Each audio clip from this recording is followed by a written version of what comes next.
Hello दोस्तों, स्वागत है आपका अभिनंदन स्टडी पॉइंट चैनल पर। जैसा कि आपको पता है, डेली सुबह 7 बजे करंट अफेयर्स की क्लास होती है, जिसमें मैं आपको सभी महत्वपूर्ण प्रश्नों को कवर कराता हूं जो आपके एग्जाम में एज इट इज देखने को जरूर मिलेंगे। आप इस क्लास को लास्ट तक देखिए। अगर आप इस चैनल पर नए हैं तो सब्सक्राइब कर ले चैनल को और बेल आइकन को प्रेस करना बिल्कुल भी ना भूलें लेटेस्ट वीडियो की अपडेट सबसे पहले आपको मिलने के लिए। तो आइए स्टार्ट करते हैं आज की क्लास को। पहला प्रश्न है, क्वेश्चन ऑफ द डे, आठवां नॉर्थ ईस्ट फेस्टिवल किस शहर में आयोजित किया जाएगा? In which city will the eighth north east festival be held? Right answer होगा ऑप्शन नंबर सी, गुवाहाटी। आप जैसे बहुत से स्टूडेंट्स ने कल कमेंट बॉक्स में कमेंट करके आंसर दिया था, आप भी दिया कीजिए। डिस्कस करते हैं फुल डिटेल में। आठवां नॉर्थ ईस्ट फेस्टिवल 19 और 20 दिसंबर 2020 को गुवाहाटी में आयोजित होगा। नॉर्थ ईस्ट फेस्टिवल भारत के उत्तर पूर्व के बारे में जागरूकता पैदा करना और उद्यमिता और पर्यटन को बढ़ावा देने का एक प्रयास है। त्योहार का एक प्रमुख उद्देश्य पर्यटन और निवेश को आकर्षित करना है और इन कोशिशों के दौरान सकारात्मक ऊर्जा का निर्माण करना है। आप ये समझ गए होंगे, महत्वपूर्ण है एग्जाम के लिए। असम राज्य को आप मैप में देख सकते हैं, इसको राज्य का दर्जा मिला 26 जनवरी 1950 को। कैपिटल है दिसपुर। नंबर ऑफ डिस्ट्रिक्ट है 33। गवर्नर है जगदीश मुखी और चीफ मिनिस्टर सर्बानंद सोनोवाल हैं। Members of the legislative assembly 126। Lok Sabha seats है 14 और राज्यसभा सीट्स 7 है। अगला प्रश्न है, दो जुड़वा बंदर प्रत्येक 2 इंच लंबे और कितने ग्राम वजन के साथ ब्रिटेन के चेस्टर चिड़ियाघर में पैदा हुए हैं? राइट आंसर होगा ऑप्शन नंबर बी, 10, जो कि 10 ग्राम वजन के साथ दो जुड़वा बंदर दो प्रत्येक 2 इंच लंबे पैदा हुए हैं। दो जुड़वा बंदर प्रत्येक 2 इंच लंबे और केवल 10 ग्राम वजन के साथ ब्रिटेन के चेस्टर चिड़ियाघर में पैदा हुए। पिंग पोंग गेंद जितने बड़े ये बंदर दुनिया के सबसे छोटे बंदरों में से एक हैं और ये छोटे प्राइमेट्स पूर्वी पाइगी मार्मोसेट हैं, जो दुनिया की सबसे छोटी बंदर प्रजातियों में से एक हैं। और पूर्वी पाइगी मार्मोसेट आमतौर पर दक्षिण अमेरिकी वर्षा वनों के मूल निवासी हैं। आप ये ध्यान रखिएगा दोस्तों, एग्जाम में ये प्रश्न पूछा जा सकता है। अगला प्रश्न है, निम्न में से किसने भारत का पहला विविधीकृत REIT म्यूचुअल फंड लॉन्च किया है? REIT म्यूचुअल फंड को कोटक महिंद्रा AMC के द्वारा लॉन्च किया गया है। Kotak Mahindra AMC Kotak mutual fund ने Kotak international REIT fund of funds launch किया। यह भारत का पहला विविधीकृत REIT म्यूचुअल फंड है और यह एक ओपन एंडेड म्यूचुअल फंड योजना है जो SMAM एशिया REIT सब ट्रस्ट फंड की इकाइयों में निवेश करेगी। और इस म्यूचुअल फंड योजना में एक विविध निवेश पोर्टफोलियो होगा जिसमें सूचीबद्ध REIT real estate investment trust शामिल होंगे। आप ये ध्यान रखिएगा। अगला प्रश्न है, कौन से देश मई 2021 में पहली बार जमीन और समुद्र पर संयुक्त सैन्य अभ्यास करेंगे? और राइट आंसर होगा आपका जापान, फ्रांस और संयुक्त राज्य अमेरिका पहली बार जमीन और समुद्र पर संयुक्त सैन्य अभ्यास करेंगे। और आपके एग्जाम के लिए काफी महत्वपूर्ण है। जापान, फ्रांस और संयुक्त राज्य अमेरिका मई 2021 में पहली बार जमीन और समुद्र पर संयुक्त सैन्य अभ्यास करेंगे। और जापान के निर्जन दूरस्थ द्वीपों में से एक पर आयोजित अभ्यास एक प्राकृतिक आपदा के दौरान राहत प्रयासों को प्रदान करने पर ध्यान केंद्रित करेगा और साथ ही हमले के खिलाफ बचाव का आधार पर भी अभ्यास करेगा। संयुक्त अभ्यास का उद्देश्य चीन का मुकाबला करना है और जो पूर्वी चीन सागर में जापानी नियंत्रित द्वीपों का दावा करता है।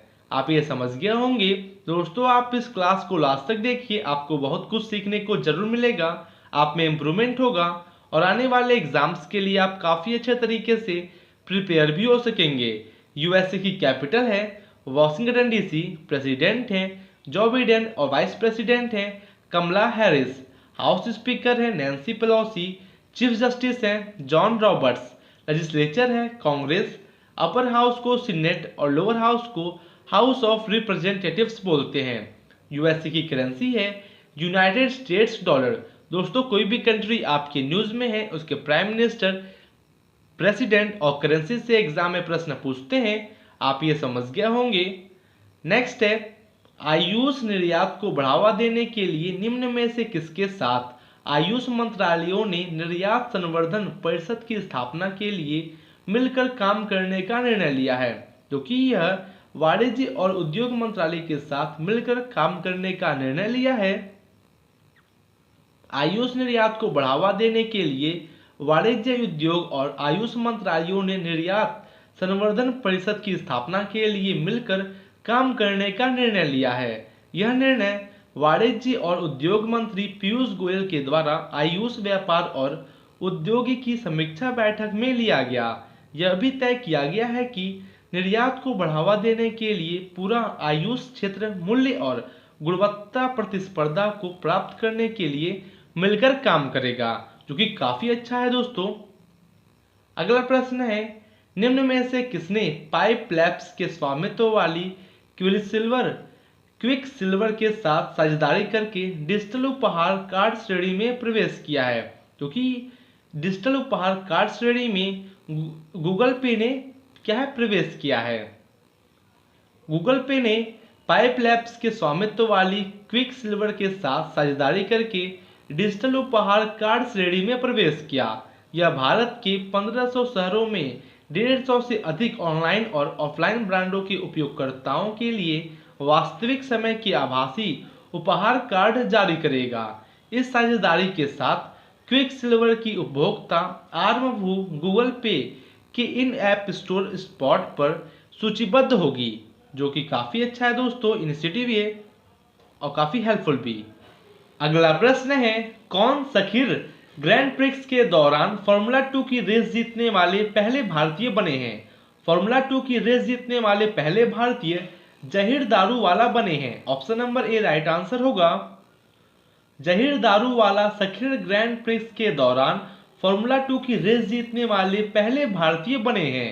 F2 चैंपियन माइक शुमाकर और डैनियल टिकटम के खिलाफ एक रोमांचक रेस के बाद 22 वर्षीय भारतीय ने season and formula 1 grand prix की सपोर्ट रेस में जीत हासिल की और रेयो रेसिंग के लिए गाड़ी चला रहे जहीर ने ग्रिड पर दूसरे से एक अच्छी शुरुआत की और पोल सीटर डैनियल टिकटम के साथ आगे रहे। आप ये ध्यान रखिएगा, एग्जाम में ये प्रश्न पूछा जा सकता है। दोस्तों अगर आपको ये क्लास अच्छी लग रही हो तो आप लाइक करें, कमेंट करें और शेयर जरूर करें। अगर आप इस चैनल पर नए हैं तो सब्सक्राइब कर ले चैनल को और बेल आइकन को प्रेस करना बिल्कुल भी ना भूलें लेटेस्ट वीडियो की अपडेट सबसे पहले आपको मिलने के लिए। नेक्स्ट क्वेश्चन है निम्न में से किसने कैलिबर में एक नियंत्रित हिस्सेदारी हासिल करने के लिए एक समझौते पर हस्ताक्षर किए हैं। नेक्स्ट एवरस्टोन कैपिटल ने कैलिबर में नियंत्रित हिस्सेदारी करने के लिए यह एक समझौते पर हस्ताक्षर किए हैं। एवरस्टोन कैपिटल ने कैलिबर में एक नियंत्रित हिस्सेदारी हासिल करने के लिए एक समझौते पर हस्ताक्षर किए हैं। रंजीत भावनानी के द्वारा 1984 में स्थापित कैलिबर आयोडीन डेरिवेटिव परसल्फेटस और परक्लोरेट्स में काम करने वाली एक विशेष सामग्री निर्माता है और कंपनी के ग्राहक यूएस, यूरोप और एशिया में हैं, जो उसके राजस्व में लगभग 2/3 का योगदान करते हैं। आप ये समझ गए होंगे। अगला प्रश्न है किस देश के सिनोवेक बायोटेक ने कोविड-19 टीके के विकास के लिए लगभग $500 मिलियन की फंडिंग हासिल की है, जो कि $500 मिलियन की फंडिंग हासिल चीन के द्वारा किया गया है। चीन के सिनोवेक बायोटेक के कोविड-19 टीके के विकास के लिए लगभग $500 मिलियन की फंडिंग हासिल की है। सालाना 300 मिलियन टीके का निर्माण करने में सक्षम सिनोवेक का लक्ष्य 2020 के अंत तक दूसरी उत्पादन सुविधा का निर्माण पूरा करना है, ताकि कोविड-19 टीके की वार्षिक उत्पादन क्षमता को बढ़ाकर 600 मिलियन किया जा सके और निवेशक चीन बायो फार्मास्यूटिकल लिमिटेड है। आप ये ध्यान रखिएगा। दोस्तों आपको कहीं भी कोई भी डाउट है आप कमेंट बॉक्स में कमेंट कर सकते हैं। आपके सभी डाउट को क्लियर जरूर किया जाएगा। चाइना जो कि वर्ल्ड का मोस्ट पॉपुलस कंट्री है और वर्ल्ड का थर्ड और फोर्थ लार्जेस्ट कंट्री है बाई टोटल एरिया। कैपिटल है बीजिंग। गवर्नमेंट है unitary Marxist Leninist one party socialist Republic. President है शी जिनपिंग और चाइना की करेंसी है रेनबिंबी युआन। अगला प्रश्न है, सरकार ने जीएसटी प्रणाली के तहत छोटे करदाताओं के लिए क्यूआरएमपी योजना शुरू की है। क्यूआरएमपी में आर का अर्थ क्या है?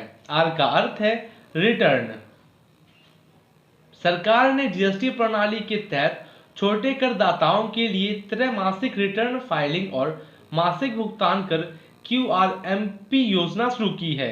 पूर्ववर्ती वित्तीय वर्ष में 5 करोड़ रुपए तक के लिए कुल वार्षिक कारोबार वाले करदाताओं और 30 नवंबर 2020 तक अपना अक्टूबर जीएसटीआर 3B बिक्री रिटर्न दाखिल कर चुके करदाता इस योजना के पात्र हैं और यह 1 जनवरी 2021 से लागू होगा।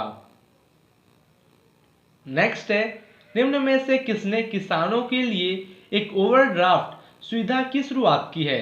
कर्नाटक विकास ग्रामीण बैंक ने किसानों के लिए एक ओवरड्राफ्ट की सुविधा शुरू की है। कर्नाटक विकास ग्रामीण बैंक ने किसानों के लिए एक ओवरड्राफ्ट सुविधा शुरू की है और किसानों को भूमि के मूल्य के आधार पर एक ओवरड्राफ्ट सुविधा प्रदान की जाती है। यह सीमा सिंचित भूमि के लिए अधिकतम 1.5 लाख रुपए प्रति एकड़ और सूखी भूमि पर 1 लाख रुपए प्रति एकड़ है। इस सुविधा का उपयोग कार्यशील पूंजी की आवश्यकताओं जैसे कि मशीनरी और उपकरणों के रखरखाव आदि के लिए किया जा सकता है। दोस्तों, अगर आपको इस क्लास की पीडीएफ चाहिए, आपको इसी वीडियो के डिस्क्रिप्शन में टेलीग्राम ग्रुप की लिंक मिल जाएगी। आप उस लिंक से ग्रुप में ज्वाइन हो जाइए, आपको सभी पीडीएफ वहां पे प्रोवाइड कर दी जाती है। अगला प्रश्न है, दिसंबर 2020 में मनु मुखर्जी का निधन हो गया, वह निम्नलिखित में से किस क्षेत्र से संबंधित थे? मनु मुखर्जी जिनका निधन हो गया वह अभिनय से संबंधित थे। अनुभवी बंगाल अभिनेता मनु मुखर्जी का दिसंबर 2020 में निधन हो गया। उन्होंने मृणाल सेन की नील आकाशीय नीचे 1958 के साथ अपने फिल्मी करियर की शुरुआत की और सत्यजीत रे की जॉय बाबा फेलूनाथ और गढ़शत्रु में अपनी भूमिकाओं के साथ कई भूमिकाएं दी हैं और टेली सम्मान पुरस्कार 2015 में उन्हें लाइफ टाइम अचीवमेंट पुरस्कार के लिए सम्मानित किया गया है। आपके एग्जाम में निधन से बहुत से प्रश्न पूछते हैं, आप ये ध्यान रखिएगा दोस्तों। अगला प्रश्न है, चौथे भारत मोबाइल कांग्रेस का उद्घाटन कौन करेगा? Who will inaugurated the 4th Bharat mobile Congress? तो दोस्तों, ये है आपका आज का homework question of the day. आपको इसका आंसर कमेंट बॉक्स में कमेंट करके जरूर देना है। आप जैसे बहुत से स्टूडेंट्स डेली कमेंट बॉक्स में कमेंट करके आंसर देते हैं और मैं इसका आंसर आपके नेक्स्ट सेशन में बताऊंगा। आशा करते हैं आपको क्लास काफी अच्छी लगी होगी। अगर अच्छी लगी है तो आप लाइक करें, कमेंट करें और शेयर जरूर करें। शेयर करें उन सभी स्टूडेंट्स के पास जिसको इस क्लास से काफी हेल्प मिल सके। तो मिलते हैं आपसे कल और टॉप लेवल के इंपॉर्टेंट क्वेश्चंस के साथ। Thank you and good day.